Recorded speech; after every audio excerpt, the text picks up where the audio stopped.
জয় গুরু। আজ আমরা শুনব হরিনাম ও সাধু। চলুন তাহলে শুনে নি ঠাকুর মহারাজ আমাদের কি বলছেন।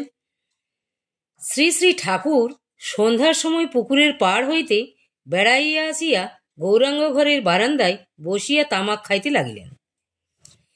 এ কথা সে কথার পর বলিতে লাগিলেন, ঠাকুর, যারা গুণগ্রাহী এবং সাধু প্রকৃতির লোক তারা যে বিষয় যে অর্থে গ্রহণ করেন, আবার মন্দ লোক সেই বিষয় তার বিপরীত মন্দ অর্থে গ্রহণ করে। কিছুদিন পূর্বে বরিশালে একটি লোক আসিয়াছিল। তাকে দেখিতে শুনিতে সাধুর মতো, কিন্তু হরিনাম শুনিলেই ভয়ানক খেপিয়া উঠিত।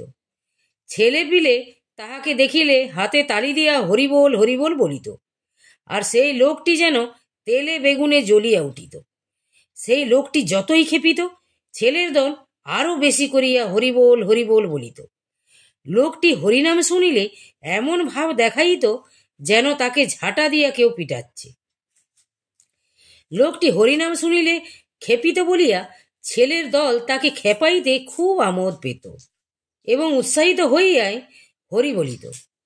কিছুদিন পর স্থানীয় লোকেরা অশ্বিনীবাবুর নিকট গিয়ে বলিল, কিছুদিন হইল শহরে একটি অদ্ভুত লোক আসিয়াছে। সে হরিনাম শুনিলেই খেপিয়া ওঠে। হরিনাম শুনিলে খেপিয়া উঠে এমন পাষণ্ড তো আর দেখি নাই, অথচ লোকটি দেখিতে শুনিতে সাধুর মতো। অশ্বিনীবাবু শুনিয়া বলিলেন, তিনি পাষণ্ড নন, তিনি অতি মহৎ লোক, তিনি প্রকৃত সাধু।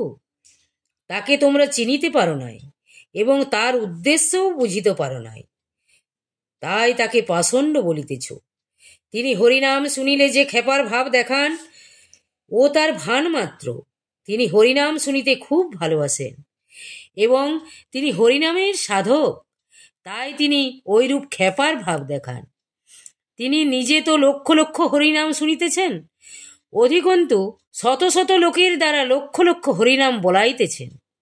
তিনি যদি খেপার ভাব না দেখাইতেন, তাহা হইলে কি তোমরা ওইরূপভাবে হরিনাম বলিতে? কখনোই নয়। তিনি যদি তোমাদের কাছে গিয়ে বলিতেন, বাপু, আমাকে দুটো হরিনাম শোনাও না, তোমরা কি তা হইলে তাহাকে হরিনাম শুনাইতে? কস্মিন কালেও না। বরং তোমরা তাকে পাগল মনে করিয়া উপহাস করিতে। তিনি খুব চতুর সাধু, তাই হরিনাম শুনিবার এবং হরিনাম লোককে দিয়া বলাইবার অভিনব উপায় অবলম্বন করিয়াছেন। আমি সেই সাধুকে পুনঃ পুনঃ নমস্কার করি। অশ্বিনীবাবু সৎলোক এবং সাধু প্রকৃতির, তাই তিনি এমন মধুর ব্যাখ্যা করিলেন। আর যত দুষ্ট লোক তারা সাধুকে নানা প্রকার বিদ্রুপাত্মক বাক্যবান বর্ষণ করিতে লাগিল। অশ্বিনীবাবুর মতো নিঃস্বার্থ স্বদেশ নেতা খুব বিরল। জয় গুরু, জয় গুরু। আজ এই পর্যন্তই।